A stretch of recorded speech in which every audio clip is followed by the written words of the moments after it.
Evet, öncelikle merhaba arkadaşlar. Game Week 61 sonuçlarını size göstereceğim. Maalesef bizim adımıza oldukça kötü bir haftaydı. Akabininde 62'de özellikle Japonya tarafında duo olanlar için hızlı bir şekilde onu göstereceğim. Sonrasında setteki son durumumuzu göstereceğim. Onun akabinde de Essence açılımlarına geçeceğiz. Evet, Japonya kadrosu kurduğum için artık kalan kartlardan şöyle bir Asya'nın özel turnuvası vardı. Bir tane hareketli kart kullandığında katılabiliyordun. Yani neredeyse en kötü kadrolardan biri bile, yani şu an turnuvaya 853 kişinin katıldığını düşünürsek kaç 750 kişi ödül alıyor, yani 103 kişi dışarıda kalıyormuş. Onlardan birisi olmamışız şükür. Muhtemelen boş kadro atanlar da vardır, bir kartla iki kartla falan. Yani utanmasak neredeyse sonuncu olacakmış ama 10 dolar kupon iyidir. Okeyiz. Onun akabininde yine daha önce söylediğim gibi Common kadrolarınızı Common kadrolarınızı kurmayı unutmayın. Şu ana kadar herhangi bir şey kazanmadım ama umarım bir ara bir şeyler kazanacağız. La Liga tarafına bir Atletico Bilbao atayım dedim. Ya Bilbao gerçekten son zamanlarda acayip kötü ya. Ya takım isim bazında Sorare geçmişinde de iyi puan yapan isimler var ki bu kadrodaki aldığım 4 isimde geçmiş Sorare'deki hiç fena olmayan kartlarla liga bazında ama gerçekten acayip kötü durumdalar. Yani neredeyse küme hattına düşecekler. Şu an 10'uncularda bu maçı oynarken muhtemelen bu maç kaybından sonra Girona'ya 11-12 olmuşlardır. Girona onların üstüne çıkmış olabilir. Çok hakim değilim ama maalesef çok kötü durumdalar ama onların son haftalarda dönmesini bekleyeceğim. O yüzden bir denemede bulundum. Hem Elche hem Bilbao olarak ilerleyeceğiz. Bilbao'nun kalecisi acayip pahalı. Unai Simon İspanya milli olduğu için. O yüzden buraya Askender attım ama Askender gerçekten La Liga'nın en iyi kaleci kartlarından birisi. Fiyatı ona rağmen ucuz kalıyor. Çok kalesinde şut gördüğü için clean sheet alması da all round'da iyi puanlar yapabiliyor. Yine benzerini Limited'da denedim. Çok ucuz olduğu için Bilbao. Yani Bilbao'nun şöyle Limited kadrosunu kaleciyi de sayarsak totalde ya 10 dolar bile değildir. 9 dolardır muhtemelen şu kadro. O yüzden niye denemeyeyim abi? Zaten bir kere 380 yapsam 5 dolar kazanıyorsun. Kalan maçlarda birkaç kere yaparız diye düşünüyorum. O yüzden öyle bir denemede bulundum. Geçelim. Bundesliga Rare tarafında maalesef başarılı olamadık efendim. Ya Bundesliga Limit pardon Rare tarafta fena gitmiyorduk. 2 haftanın birinde 20 doları kazanıyorduk. İlk hedef Bundesliga Rare'da 20 dolar. Hamburg kazandırıyordu 2 haftanın birinde ama son haftalarda maalesef kazandırmıyor. Bakalım. Yine denemelerimize devam edeceğiz. Belki birkaç iyileştirme yapabiliriz. Birkaç iyi kart alabiliriz. Ya bunun büyük bir etkisi de şeyin olmaması. Amir'in olmaması. Genelde Amir'i kaptanlıyordum. Mesela burada Muhayme olmayacaktı. Amir'i kaptanlayacaktı. Muskovic'in iyi puanıyla. Amir'i bir 70 yapacaktı. Tabii ki ilk hedefi alacaktık. Ama öyle olmayınca olmuyor tabii ki. Yapacak bir şey yok efendim. Onun akabininde ne yaptık? Ya Jupiler Rare'da gerçekten Jupiler nefret ediyorum senden. Ya Limited o kadar ağladım. Gittim Rare'da en iyi kartları aldım yine Jupiler'den. Dedim bari son haftalarda ama şöyle bir avantajı var Jupiler'in. 11 ya da 12 maçları daha var. Çoğu ligin şu an 6-7 bareminde maçları kaldı. Fiyatları da yakın olduğu için dedim Jupiler'in en iyi kartlarını alayım. Zaten çok maç var. Parasını çıkarırlar diye düşündüm. Umarım çıkarırlar çünkü yani baksana Diniep. Yani şurada kalecim sakatlanıp falan çıkıyor. Clean sheet maçta kalecim çıkıyor. Burada yine bir Mekele 2 kere Diniep yemişim. Yani Jüpiler çok yoruyor beni ya. Gerçekten çok yoruyor. Sen Limited tarafta da olacak iş değil ya. Gerçi aynı isimlerden Dini yapıyorum ama hoş değil. Gelelim 420 puan oynadığımız Eredivisie'ye. 420 puan burada 25 dolar mıydı 50 dolar mıydı tam hatırlamıyorum ama burada 420 puana yani 3. hedefe oynuyorduk. Maalesef bu kadromuz hiç fena gitmiyordu ama 5 puanla Yapamadık. Yakın da. Bu arada Davy Klaassen mı Targline mi atayım buraya dedim. Şu yüzden atmadım. Burada 2 tane Ajax'lı var. Üçüncü olursa oradaki takım bonusunu kaybediyordum. Sırf o yüzden gidip Klaassen'i atmadım. Keşke atsaydım. Daha yani ne diyeyim ya, olmuyor abi, olmuyor işte. Nasip de olmayınca olmuyor. Japonya Doğu'su kuran arkadaşlar için özür dilerim. Yani yapamadık abi. En iyi kadromuz buydu. 360 puan yaptı. İlk hedeften 1500 esensi alınca kadroları iptal ettim. Neden iptal ettiğimi çok hatırlamıyorum ya. He, yok. Ondan mıydı? Yok. Vallahi hiç hatırlamıyorum. Kadroların hepsini iptal etmişim. K-Lig'de de iptal etmişim. O sinirle ne yaptığımı çok hatırlamıyorum. 380 puana ulaşan bir ya da iki kişi vardı yanlış hatırlamıyorsam. Onlardan özür dileyim. Yapacak pek bir şeyim yok maalesef. Buraya gelirsek efendim, maalesef yine babayı aldık Super Rare tarafta. Kadro sayımız 2'ye çıktı. Bir tane Musaba satın almıştım. 19 dolara falan satın aldım birkaç hafta önce. Onun varlığı elimizi rahatlatıyor. 2 tane de yeni sezon kalecimiz var. 2 tane kadro kurabiliyoruz ama tabii ikinci kadro biraz fıs oluyor. Tabii ilk kadromuz da çok iyi değil açıkçası ama deniyoruz işte. Beşiktaş'ım yine bize ilk streak'i kazandırdı. Yani kaptan. Ya ilk Division 1'de olduğum için şöyle bir düşüncem var. Egzantrik bir şey deneyeyim diyorum. Şimdi Beşiktaş siteyi atıp Orkun'u kaptanlayan, yani şu kadronun aynısını kurup Orkun'u kaptanlayan en az 5 kişi vardır diye düşünüyorum. Kesinlikle 5 kişi vardır. Hadi 5 kişi olmasın, 3 kişi vardır. Benim koleksiyonum 5 ama kartların XP'si bence çok iyi değil ve Orkun eski sezon. Bu yüzden bir farklılık yapmam gerektiğini düşünüyorum ve Orkun'u o yüzden kaptanlamayıp geçen hafta Çerni'yi kaptanlamıştım. Bu hafta Oh'u kaptanladım. Yani belki birisi ekstra yapar ve Orkun'dan daha iyi puan alır diye düşünüyorum ama tabii Oh bu hafta hat-trick yapar diye düşündüm. Rakip de uygundu. 2-0 kazanmamıza rağmen hiç skor yapamadı. Ortalığı karıştırıp takımı kazandıran golü sağlayan da kendisi ama skor yapamayınca Sorari'de pek bir işe yaramıyor. Allah'tan puan 410'a yetti. Daha da üzülebilirdik yetmese ilk hedefe ulaşamayıp. Ama bu hafta Challenger'a çok fazla katılamayacağız. Çünkü maalesef Süper Lig hafta içine alındı Montella hocamızın özel isteğiyle. Ondan dolayı Challenger'da Süper Lig'i kullanamayacağız bu hafta sonu. Hafta içi de All-Star'a falan koyduk ama pek bir şey yine kazanamayız gibi gözüküyor. Onun akabinde de diğer kadrolarda 400'ün üzerine bile çıkamadılar. İki kadrodan 100'er Essence kazanmışız. Limited tarafta ne olmuş? Limited tarafta yine Beşiktaş 420'ye ulaşmış ama ondan önce bu kadromuz bize ilk hedefe ulaştırmış. Yani 3. hedefte olsak şu kadroyla alabilecekmişiz ama maalesef ilk hedefte olduğumuz için 3 dolarla yetindik. Zaten sadece Challenger'dan, Streak'lardan kazandık. Onun akabinde burada ikinci hedefteydik yanlış hatırlamıyorsam ama iyi eklemeler yapmama rağmen Van Issek eklemesi yaptım. Ceko eklemesi yaptım. Nakamura'yı biraz daha iyi bir kartıyla change ettim. Yani bir de Ceko gidip kırmızı yemiş falan. Ya, haftaya da sıkıntı. Yani yeter be kardeşim ya. Limited tarafta da yine benzer işler. Burada kaçı oynuyorduk ya biz? Burada 3. hedefe mi oynuyorduk? 380 ikinci hedefe oynuyorduk galiba. Neyse. Çok fazla konuşmanın anlamı yok. Şampiyonada böyle arta kalan kartları kullanıyorum. Hem La Liga'ya hem Bundesliga'ya girdiğim için böyle biraz elimde arta kalan kartlar olmuş. Onlarla bari deneyim dedim. Son anda gidip yeni bir kaleci alıp belki şey alırız. Essence alırız diye de pek mümkün değil yani şu kartlarla alabilmemiz. Deneyeceğiz ama alsın. All-Star tarafında maalesef Super Rare'da bu hafta başarılı olamadık ya. İyiydi. 2 hafta arka arka yanlış hatırlamıyorsam fena XP'ler almadık ama bu hafta o iş olmadı. Burada fena gitmeyen bir real kadro varmış ama e, zaten Stejanovic son dakikada yedi. Rusna'da da çok takip edemedim açıkçası. Yedekten girmiş. Yani çok fazla da konuşmanın anlamı yok. Bu hafta oldukça kötü geçti. Umarım sonraki hafta sonu daha iyi geçer.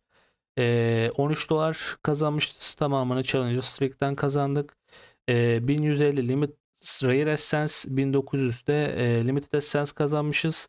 Şu an 2135 Essence'im var. Bu Essence'in büyük kısmı Japonya Ligi'nden aldım Essence. O yüzden önce bu Essence'leri harcayacağım ödülleri açmadan ki Japonya Ligi ihtimali düşmesin. Şu an Japonya Ligi kartları oldukça düşük. Önce onu açacağım ama ondan önce şöyle bir 62'deki kadrolarımı göstereyim. Şampiyonlar Ligi'nde Galatasaray'ımızı birkaç kart eksikti bu arada. Yani şöyle Uğurcan, Lemina ve Sanem vardı. Torreira ile Bardakçı'yı aldım. Bir 15 dolar mabadımıza kaçtı. Buradan çok bir şey kazanma ihtimalimiz yok. Zaten 578 puan ama dedim belki neden olmasın yani denemede bulunalım dedim. Hem Challenger'da da falan sonraki haftalarda kullanırız. Yalandan denedik bakalım. Eğer Bardakçım bir kafa golü atarsa akabinde Galatasaray kapanırsa zaten Uğurcan çok yüksek puan alır. Lemina ve Torreira da keza. O ortanın sahibi de Leroy Sané ise 1500 dolar neden olmasın? Benzer bir denemede Limited'da yaptık. Onun akabinde elimde olan kartlardan bir Avrupa Ligi denemesi de yaptım. Bu kaleci Diniyep. Onu da belirtmiş olayım. Japonya'dan Rare Japonya'daki Rare bütün kartları neredeyse bütün kartları demeyeyim %80'ini kuponla aldım. Bu 50 dolar kuponu buraya harcamak istedim. Çünkü Limited falan alınacak seviyede değildi. MLS olsun, Japonya olsun, Kore olsun gerçekten absürt yüksek seviyedeydi Limited'lar. Ben de bu şekilde harcamak istedim kuponu. Yaklaşık 115 dolarlık kartı kuponla almış olduk %50 indirimle. Totalde de harcadığım para 100 dolar falan olabilir. Şunu cash'le aldım yanlış hatırlamıyorsam. Onun akabininde gerçi cash'le aldım olmayabilir. Bu elimde vardı. Muhtemelen 75 falan cebimden çıkandır. Bu da elimde vardı. Yani Japonya Limited tarafta da bu şekilde kurdum. Buraya biraz upgrade yaptım. Buraya neydi o adamın çocuğun adı ya? İsmini unuttum. Bak burada var. Sokawara koyuyordum ama Sokawara diniye falan yedik. Sinirlendim. Wakizaka koydum. Kaptan adım. Oranın en iyi Kawasaki Frontal'in en iyi kartlarından bir tanesi. Yanlarına Shoji'yi koydum. Diğer kartlar biraz Kawasaki tarafından netlik yoktu. Düşük oranlara sahiplerdi. O yüzden farklı bir kartla ilerledim. Bu zaten aynı kadro yanlış hatırlamıyorsam geçen haftayla. Bu da aynı kadro. Kaleciyi değiştirdim çünkü kaleci dini hep yemişti. Onun akabinde de burası da yanlış hatırlamıyorsam aynı yok. Burada arta kalan kartlar çünkü çok fazla dini hep yedik geçen hafta. Oranlara bakarak burada da arta kalan kartlardan bir kadro daha kurdum. Umarım bu hafta 380'i geçeriz. Çünkü geçemezsek üzülürüm. Kendim kazancımdan değil, daha çok sizin kazancını engellemem beni üzüyor. Umarım en azından 380'i geçeriz. Çok kazanmasam bile benim için sıkıntı yok o tarafta. Siz 50 dolarlarınızı kazanın, ben mutlu olurum. Burada sonraki haftalarda yine K Lig'in geleceğini düşündüğüm için biraz alım yaptım K Lig'inden. Çok iyi kadrolar yok. Şu kadro fena değil. İyi denebilecek bir kadro. Diğer iki kadro da bu ortalama. Bu da ortalama 6 bir kadro diye belirtebilirim. Biraz daha ekleme yaparak K Ligi'nden de 4 takıma ulaşmaya çalışacağım. Onun hakkında daha önce bahsettiğim gibi Süper Lig hafta içine denk geldiği için All Star'lar kurmuşum. Hızlı bir şekilde geçelim Essence açılımına. Bu niye böyle oldu? Duyması ellerimiz. Evet. Bakalım bakalım. Standart kategoriye bakalım. Kötüyse devam ederiz. Hmm. Harika. Ne diyorsun? Ne diyorsunuz? Tariki yok ya basalım. Baş. O yedek kaleci. Bu dedem var ya. Geçen senelerde bize ne kazandırmıştı. Bunun serisini falan bile aldım diye hatırlıyorum bu arada. Maalesef kötü bir açılış yaptık. Bakalım bir. Kendisinin rayeri bile 6 dolar. Yok bunu iade edelim. İade edelim. Oranlar ne durumda şu an iadeden sonra hocam? Bakalım. Güzel, yine %77,5 gibi tatlı bir oranımız var. Evet. Tamam, şimdi artık ödülleri alabiliriz. Ondan önce aktarılmıyor. Neyse. Tam mecbur alacağız ödülleri ki bunun... Ha, yok, mecbur değiliz. Önce bir kategoriye bakalım. O berbat. Yomasu Jiyoko. Bu da berbat bir kart muhtemelen. Yine aralarında en iyi kartlardan biriymiş sanırım da. Hiç görmediğim bir kart. Bu ne oğlum? Bu nasıl? Tier 3 mü oluyordu bu? Tier 3. Yani Tier 1 de 50 cent, Tier 3 de 50 cent. Pardon. Neydi lan o? Tier 5. Tier 5 de 50 cent ve Tier 2 de 50 cent ise bu işte bir ibnelik olabilir diye düşünüyorum. Neyse. Bunu da iade edelim. Hiçbir anlamı kalmadı. Japonya Ligi kup şeylerin esenslerinin. Şirazem kaydı ya. Gerçekten sinirlendim ya. Hiç hoş olmadı bu. Burada ne var? %87 All Star mı? Öyle diyor ya. Neyse, iki tane de rare açacağız. Yanlış hatırlamıyor isem. Şöyle nereden alacağız lan? Vermiyor lan ödüllerimi. Lan, tamam, ver ya. Neyse, onu ver. Yorma bize. Hadi bakayım.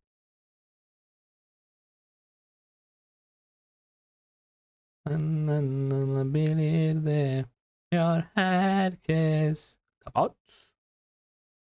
Tamam.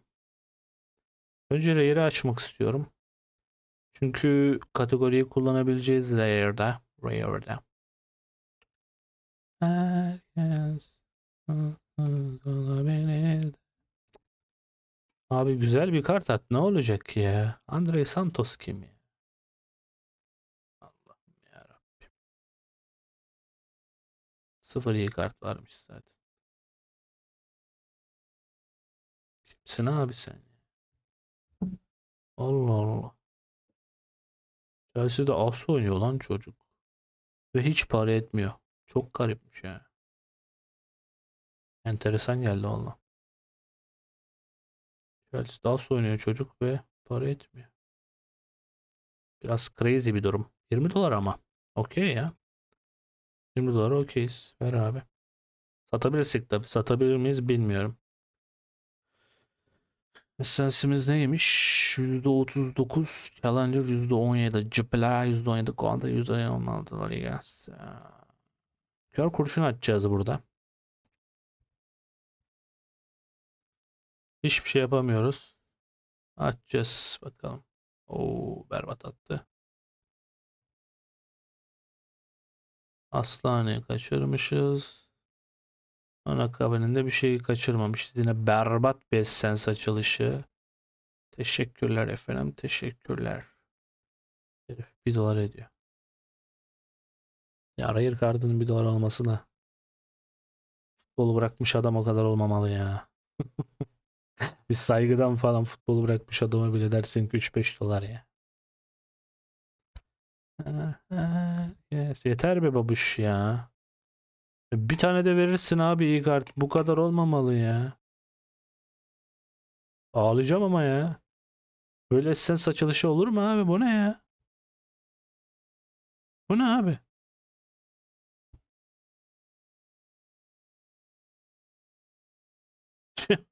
Atam oraya 1.70 ya. Ne diyeceksin ki? Kaç yaşında bu çocuk lan? 26 yaşındaymış. Yaşlımış bir. Vay arkadaş ya.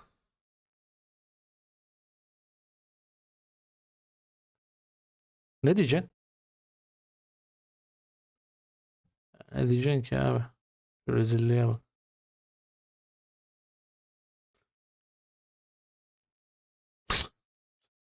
Sanki Plus'tan da Jose Daya gelmesin.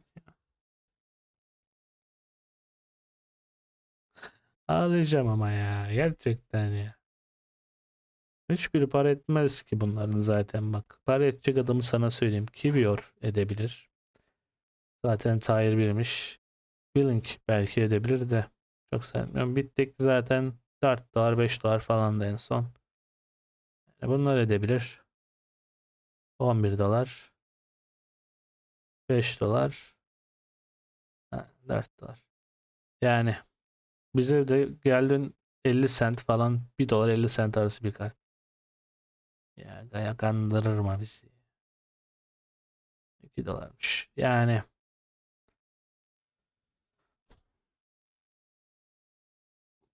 hiç hoş değildi ya. Bak kaç bin açtık? 4000 limited 2000 rare açtık. Rezil bir Essence açılımı ya. Gerçekten rezil bir Essence açılımı. Hiç hoş değildi vallahi. Ha, videoyu beğenip abone olursanız sevinirim. Bunun akabinde hala sonra araya kaydolmazsanız şurada ya da şuralarda bir video göreceksiniz. O videoyu izledikten sonra aşağıdan sosyal medya hesaplarından herhangi birinden istediğiniz zaman bana ulaşabilirsiniz. İstediğiniz soruyu istediğiniz zaman iletebilirsiniz ve elimden geldiğince sizlere yardımcı olmak isterim. Efendim kendinize iyi bakın. Hoşça kalın. Esen kalın. Bay bay diyorum. Bay bay.